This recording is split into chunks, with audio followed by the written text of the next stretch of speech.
Hello students, welcome to EPG Pathshala. I am Dr. Anjali Sharma from University of Delhi. Today we are going to talk on module Cauchy's theorem part 2 under the paper Mathematical Tools for Materials. So students, let us see what we are going to learn in this module. We'll see the Taylor's theorem about power series expansion of analytic function and we'll state and prove it here. Zeros of analytic functions are studied. Lorentz series about the functions analytic in an annulus is stated and proved. Singular points of an analytic functions are defined and types of singularities are discussed. Limit points of zeros and poles are introduced. Zeros and poles of the point is infinitely described and elementary ideas of analytic continuations are provided. So let us start with Taylor's theorem. In continuation of our last unit, we begin with the Taylor's theorem that has to do with the power series expansion and analytic function with which we are familiar from theory of real variable as well. The theorem states that if fz is an analytic function regular in the neighborhood of z equals to a, then it can be expanded in a power series of the form fz equals to summation n equals to 0 to infinity an into z minus a raised to power n. So now let us see its proof.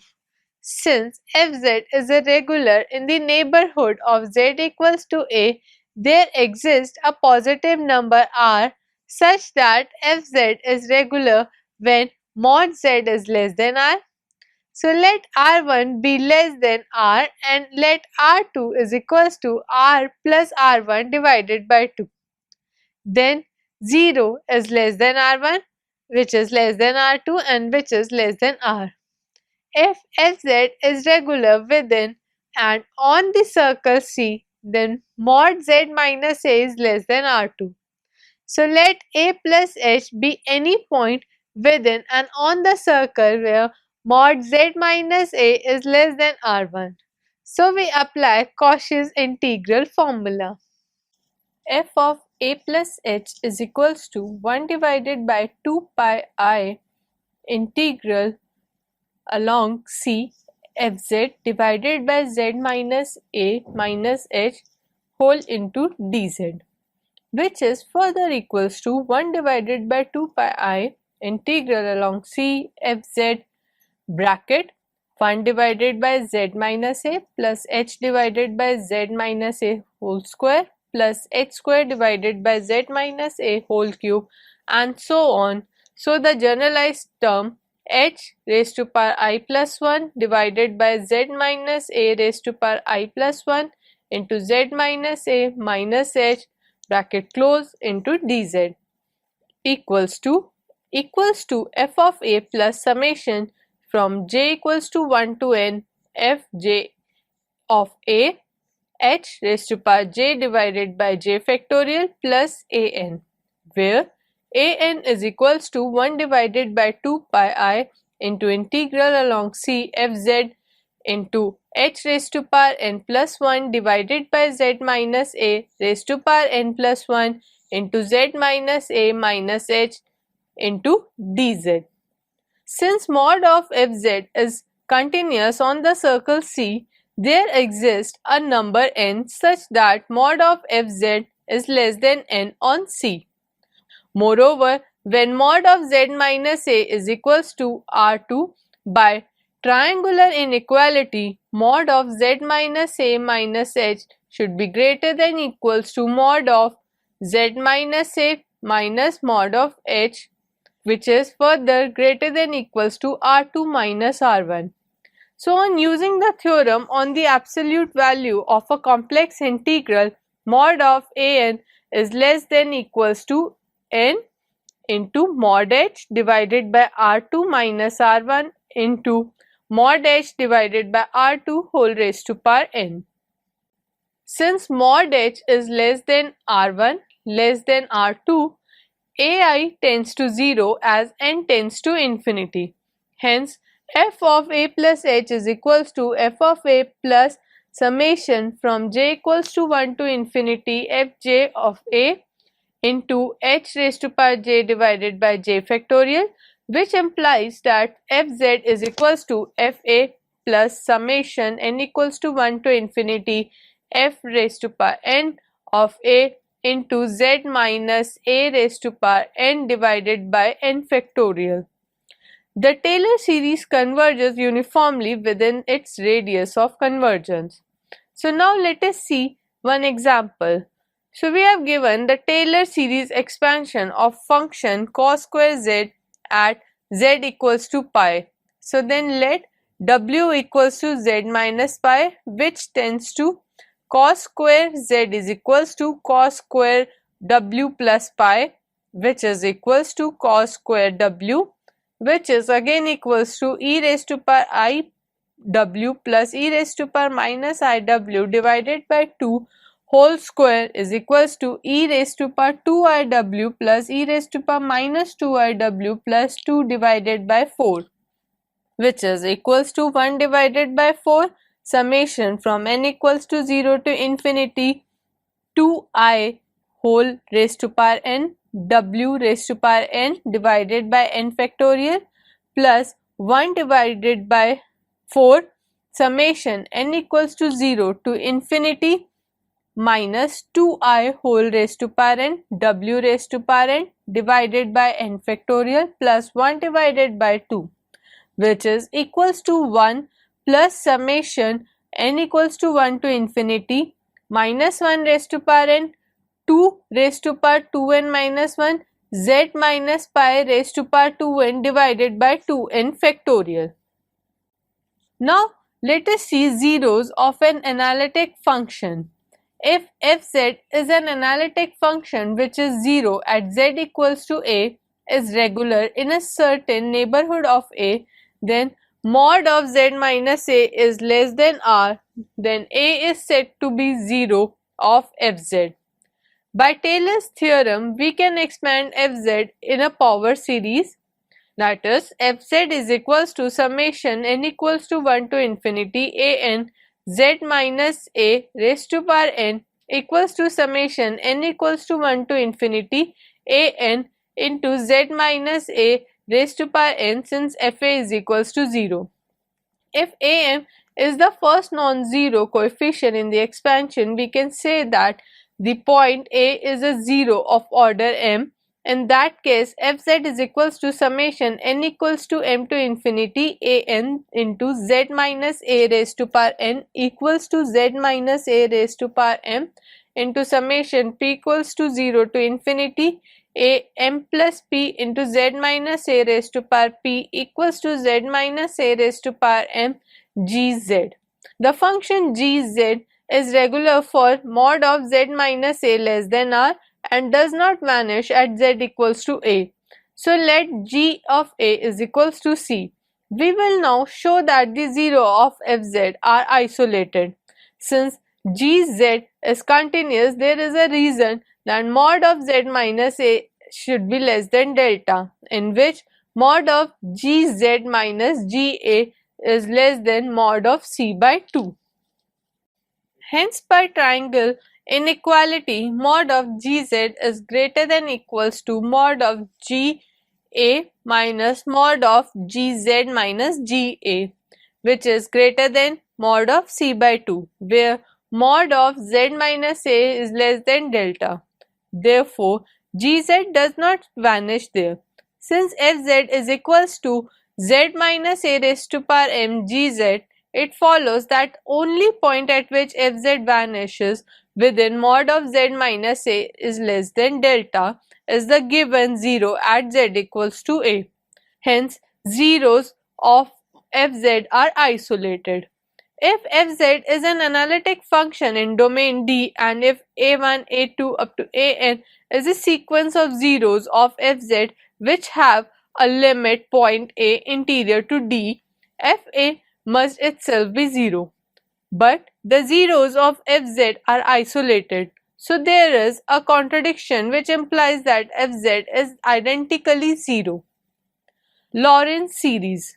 Let fz be an analytic function which is regular in the annulus r less than mod z minus a less than r dash, but not regular everywhere in mod z minus a less than r. Then the function can be explained in Lorentz series about a fz equals to summation n equals to 0 to infinity bn into z minus a raised to power n plus summation n equals to 1 to infinity cn into z minus a raised to power minus n. Both these series are convergent in the annular region r less than mod of z minus a less than r dash. So now let us see its proof.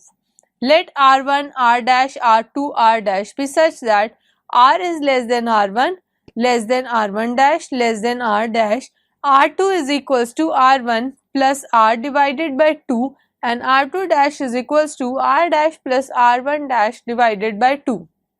Then fz is certainly regular in the annulus between the circles d1 given by mod z minus a equals to r2 and d2 by mod z minus a equals to r2 dash. Let a plus h be any point in the annulus r1 less than mod z minus a less than equals to r1 dash. Then as a plus h lies between the circles d1 and d2, f of a plus h is equals to 1 divided by 2 pi I into integrals around c2 fz divided by z minus a minus h into dz minus 1 divided by 2 pi I into integral along c1 fz divided by z minus a minus h into dz. Following the same steps as for the Taylor's theorem, we can easily see that 1 divided by 2 pi I into integral along c2 fz divided by z minus a minus h dz is equals to summation from n equals to 0 to infinity bn hn. Bn is equals to 1 divided by 2 pi I into integral along d2 fz divided by z minus a raised to power n plus 1 into dz. So exactly similarly we have minus 1 divided by 2 pi I into integral along d1 fz divided by z minus a minus h into dz equals to 1 divided by 2 pi I into integral along d1 fz bracket 1 divided by h plus z minus a divided by h square plus up to z minus a raised to power n minus 1 divided by h raised to power n minus z minus a raised to power n divided by h raised to power n into z minus a minus h bracket close into dz, which is further equals to summation r equals to 1 c r divided by h raised to power r minus cn, where cr is equals to 1 divided by 2 pi I into integral along c1 fz into z minus a raised to power r minus 1 dz, and cn is equals to 1 divided by 2 pi I into integral along c1 into fz into z minus a raised to power n divided by h raised to power n into z minus a minus h into dz. If n is the greatest value of mod fz on d1, then mod cn should be less than equals to n into r2 divided by mod h minus r2 into r2 divided by mod h raised to power n less than equals to n into r2 divided by r1 minus r2 into r2 divided by r1 whole raised to power n tends to 0 as n tends to infinity for mod h greater than equals to r1, which implies that minus 1 divided by 2 pi I into integral d1 of fz divided by z minus a minus h dz equals to summation n equals to 1 to infinity cn divided by h raised to power n.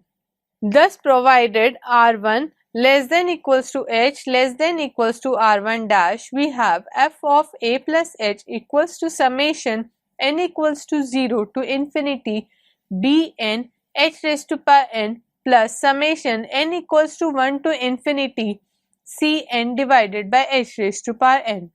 which implies that f of z is equals to summation n equals to 0 to infinity bn into z minus a raised to power n plus summation n equals to 1 to infinity cn into z minus a raised to power minus n. The two series can be put together as fz equals to summation n equals to minus infinity to plus infinity an into z minus a raised to power n. Lorentz theorem is usually stated in the alternative form. If fz is an analytic function regular in the open annulus r less than z minus a less than r dash, it can be expressed as their convergent series of the form above. The coefficients an are now given by an equals to 1 divided by 2 pi iota integral along tau fz divided by z minus a raised to power n plus 1 into dz. The contour tau denotes d1 when n is less than 0 and d2 when n is greater than equals to 0. Lorentz theorem is important as it demonstrates that an analytic function can be expanded under certain circumstances as a series. Lorentz theorem does not provide an expansion of all analytic function in series of negative and positive powers. So for example, the function log z. Let us see one example.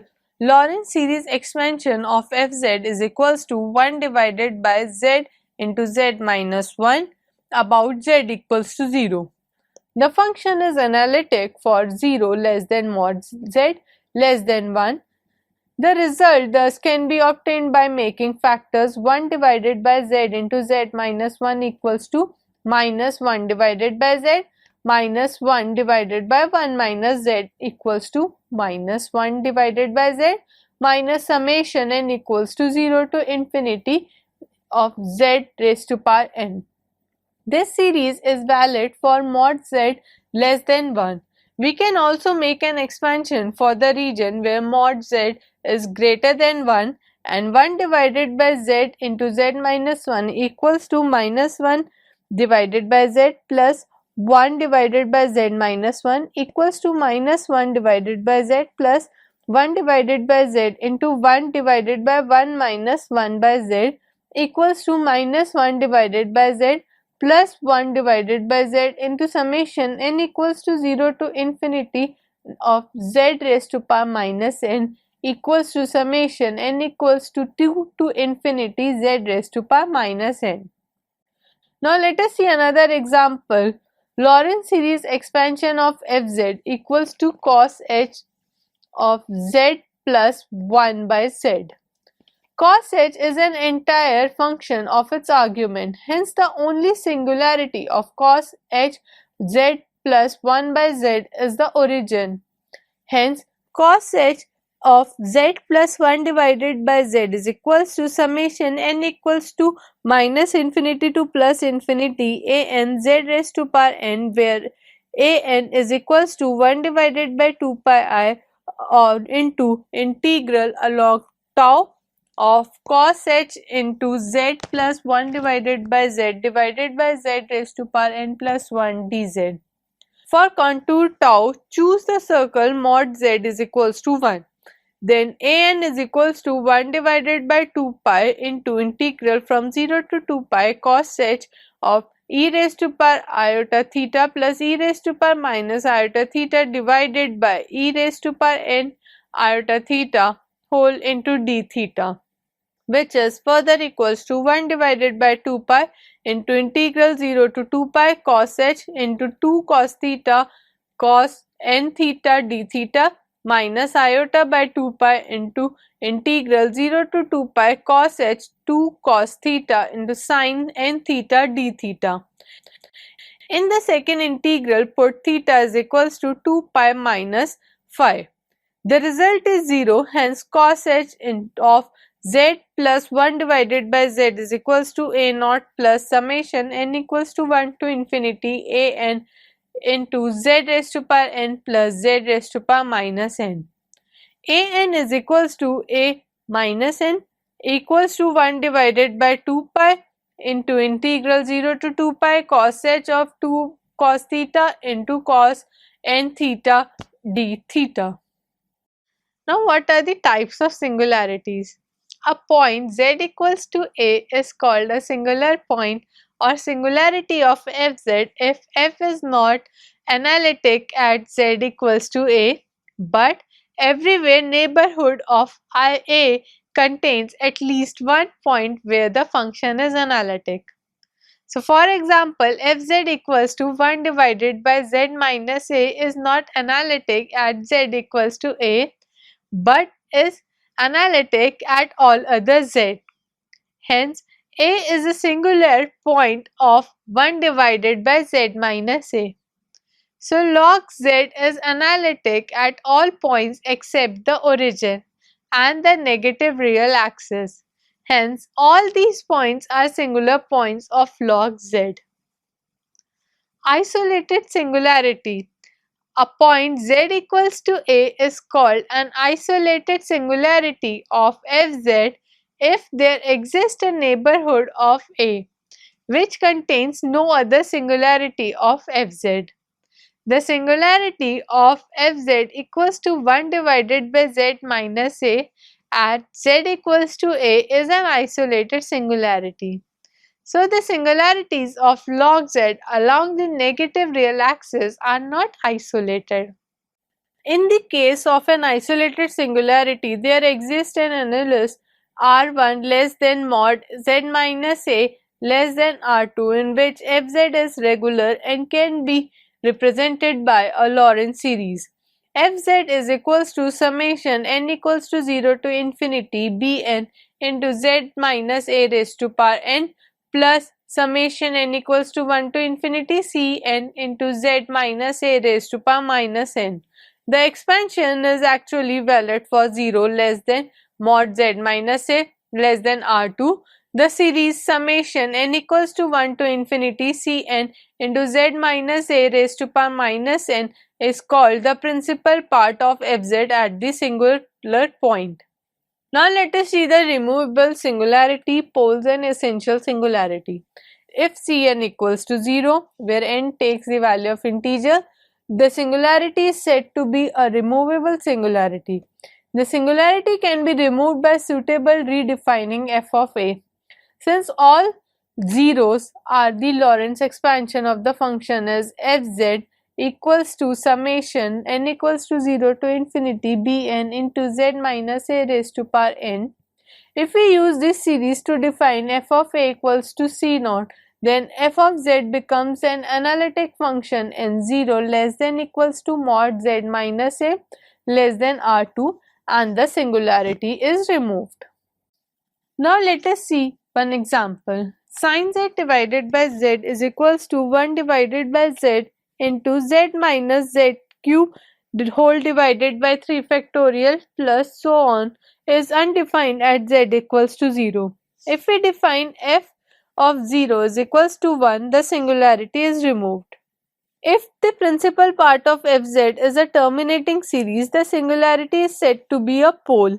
If in this series summation n equals to 1 to infinity cn into z minus a whole raised to power minus n, ck is not equals to 0, ck plus 1, ck plus 2 and so on is equals to 0. Fz has a pole of order k at A. Poles of order 1 and 2 are called simple and double poles respectively. For pole of any order k, coefficient C1 is called the residue of the pole. For example, the leading term in the Lorentz series expansion of cot z is 1 by z, hence it has a pole of order 1 at z equals to 0 and the residue is 1. If fz has a pole of order k at z equals to a, the Lorentz series for it is fz equals to summation n equals to 0 to infinity bn into z minus a whole raised to power n plus summation n equals to 1 to k cn into z minus a whole raised to power minus n equals to z minus a whole raised to power minus k into bracket ck plus 1 into z minus a plus and so on up to c1 into z minus a whole raised to power k minus 1 bracket close plus summation n equals to 0 to infinity bn into z minus a whole raised to power n, which is further equals to z minus a whole raised to power minus k into bracket ck plus ck minus 1 into z minus a plus up to c1 into z minus a whole raised to power k minus 1 plus summation n equals to 0 to infinity bn z minus a raised to power k plus n bracket close equals to z minus a whole raised to power minus k into gz. Gz is a regular in mod of z minus a less than r2 and ga is equals to ck, which is not equals to 0. Thus, there exists neighborhood mod of z minus a less than delta of the pole in which mod of fz is greater than 1 divided by 2 mod of ck into z minus a whole raised to power minus k. It follows that if fz has a pole at z equals to a, mod of fz tends to infinity as z tends to a in any number. Further, if fz has a pole of order k at some point, 1 divided by fz is regular and has a 0 of order k there, the converse is also true. If the pole at z equals to a is simple, the residue is given by fz is equals to c1 into z minus a whole raised to power minus 1 plus summation n equals to 0 to infinity bn into z minus a whole raised to power n, which implies that c1 is equals to limit z tends to a into z minus a fz. If the principal part of the function fz is not a terminating series, the point a is called an essential singularity. Z into sine of 1 divided by z is equals to 1 minus 1 divided by 3 factorial into 1 divided by z square plus 1 divided by 5 factorial into 1 divided by z raised to power 4 and so on has an essential singularity at the origin. So now let us see the limit points of zeros and poles. If A is a limit point of zeros of fz, regular for 0 less than mod of z minus a less than r, then fz either vanishes identically or has a singularity at which a is an isolated singularity. However, it cannot be a pole since mod of fz does not tends to infinity as z tends to a in any manner. So in particular, not along the sequence of zeros, thus the function has an essential singularity at a. Now consider the case when fz is an analytic function in the region where 0 is less than mod z minus a, which is less than r, whose only singularities are an infinite number of poles with a as a limit point. The point A is singular as fz is bounded in every neighborhood of A. This singularity is not a pole since it is not isolated. This again we call as an essential singularity. A function has a rather peculiar behavior near an essential singularity. Near a pole, mod fz tends to infinity as z tends to a in any manner. However, in every neighborhood of an essential singularity, there exists a point at which the function differs as little as required from any pre-assigned number. In fact, there are infinite number of such points in the neighborhood. The point at infinity. Most strikingly, in every neighborhood of an essential singularity, there exists a point and therefore infinite number of such points at which the function actually takes any given value with at best one exception. As an example, sine 1 divided by z has an essential singularity at z equals to 0 for any c. The equation sine 1 divided by z equals to c has a solution in 0 less than mod z less than r. Whosoever small r may be. On the other hand, e raised to power 1 divided by z also has an essential singularity at the origin. In this case, the equation e raised to power 1 by z is equals to c has a solution for every c except 0. Now let us see the point at infinity. The behavior of a function fz at infinity is determined by that of f1 by z at the origin.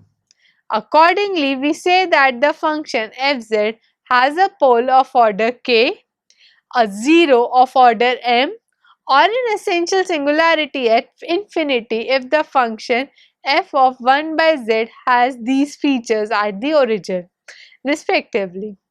For example, since sin z has a simple 0 at the origin, then sin 1 by z has a simple 0 at infinity. Theorem: if the only singularity of an analytic function including possibly at infinity are poles, the function must be a rational function. So now let us see its proof. Let fz be such a function, it cannot have an infinite number of poles because the limiting points of poles would be an essential singularity. So let it have n poles of order k1, k2 up to kn at z1, z2 up to zn respectively. In addition, it has a pole of order k at infinity. It follows that function g of z is equals to z minus z1 whole raised to power k1 into z minus z2 whole raised to power k2 up to z minus zn whole raised to power kn if z is bounded on every bounded domain and hence is an entire function of z. We can therefore make a Taylor series expansion of gz which converges for every finite value of z. But the function z minus z1 raised to power k1, z minus z2 raised to power k2 up to z minus zn raised to power kn has a pole of order k is equals to k1 plus k2 plus k3 up to kn at infinity. Since fz also has a pole of order k, it follows that gz has a pole of order k plus k there. Therefore, the Taylor series of gz must terminate the highest non-zero coefficient being k plus k. So gz is equals to summation j equals to 0 to k plus k cj z raised to power j, which implies that fz is equals to summation j is equals to 0 to k plus k cj into z raised to power j divided by z minus z1 whole raised to power k1 into z minus z2 whole raised to power k2 up to z minus zn whole raised to power kn equals to summation j equals to 0 to k plus k into Cj z raised to power j divided by pi m equals to 1 to n of z minus zj km. This implies that fz is a rational function. Now let us see analytic continuation. An analytic function defined by a power series is regular within the radius of convergence of the series. The sum of the series, if it can be written in a closed form, may however be analytic in a much larger domain. This is the basic idea of analytic continuation. Given a function f1z analytic in some domain d1, to find a function gz equals to f1z in d1 but regular in a larger domain d. Let D2 be another domain whose intersection with D1 is not empty. If there exists a function f2z regular in D2 which is equals to f1z at a set of points which have limit points zeta belonging to D, then it is possible to continue f1z analytically. The function f1z minus f2z is regular in D. It is 0 at a set of points which have a limit point zeta belonging to D. Hence, it is identically 0 in D. The function fz is equals to f1z where z belongs to D1 and f2z where z belongs to D2 is obviously regular in D equals to D1 unit with D2. We say that the function f1z has been continued in analytically into D2. The radius of convergence of f1z is equals to summation n equals to 0 to infinity z raised to power n is r equals to 1. However, this is the well-known geometric series. Let us define a function f2z equals to 1 divided by 1 minus z. For mod z less than 1, f2z is equals to f1z, but f2z is an analytic everywhere in the z plane except for a simple pole at z equals to 1. Thus, f2z is analytic continuation of f1z. The analytic continuation of a function is unique. It follows that knowing the value of a complex function in some finite complex domain uniquely determines the value of the function at every other point.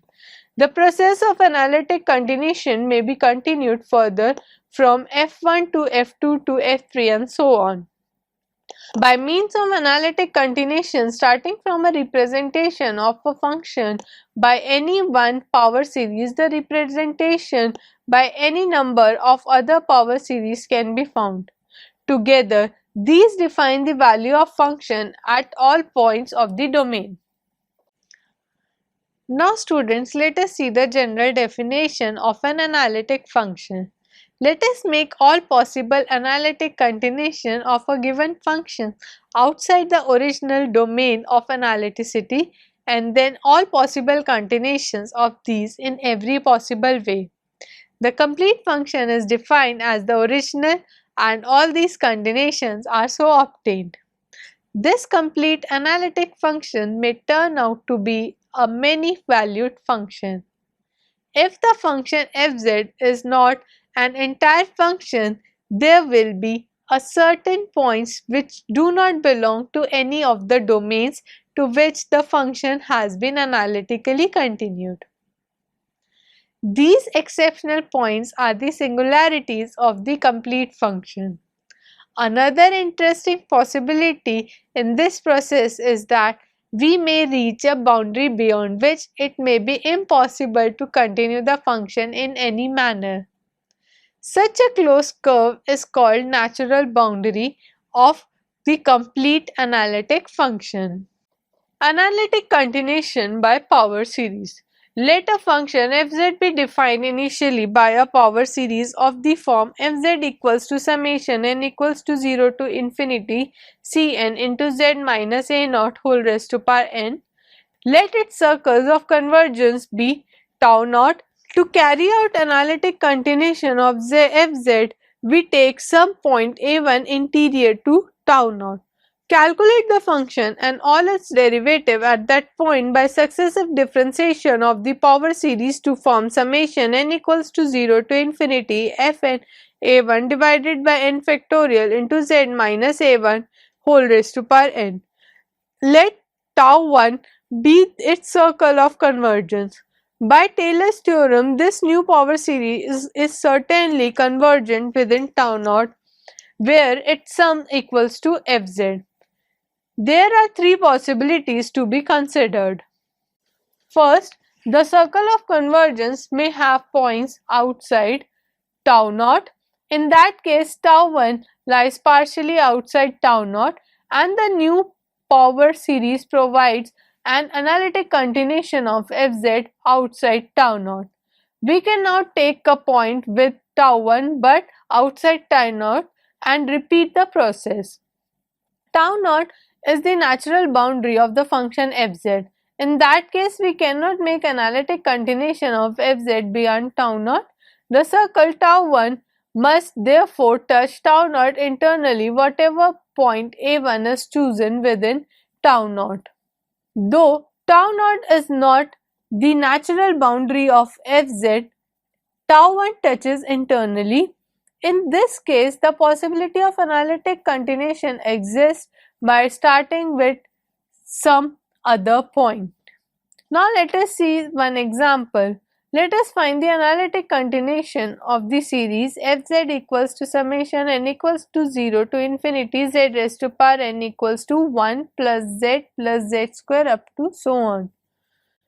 As we have already remarked, this is just the geometric series and it is sum in the closed form 1 divided by 1 minus z. provides the complete analytic continuation. But let us find the analytic continuation by power series method instead.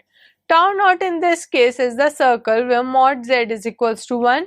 Let a be any point within tau naught.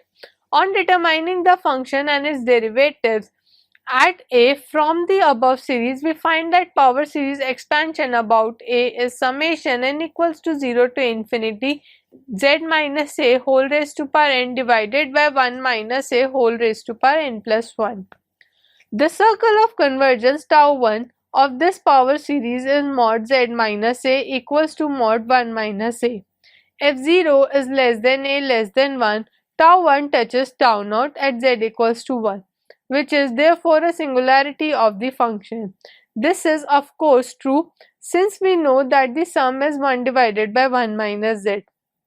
However, if a is negative or a complex number, then mod 1 minus a greater than 1 minus mod a, tau 1 crosses tau naught, and the new series provides an analytic continuation of the original function beyond mod z equals to 1. So students, let us now summarize what we have learnt in this module. We continued our study of analytic function and we began with the starting and proving the Taylor's theorem about power series expansion of analytic functions. Next, we studied the zero of an analytic function. We also proved that zeros of an analytic function are isolated. We stated and proved Lorentz theorem about functions regular in annulus r less than mod z minus a less than r dash, but not regular anywhere in mod z minus a less than r. Next, we defined singular points of an analytic function and discussed the nature and type of singularities. Then we introduced limit point of 0 and poles and studied the behavior of a function near an essential singularity. We also described 0 and poles of the infinity. Finally, we discussed the elementary idea of analytic continuation. Thank you.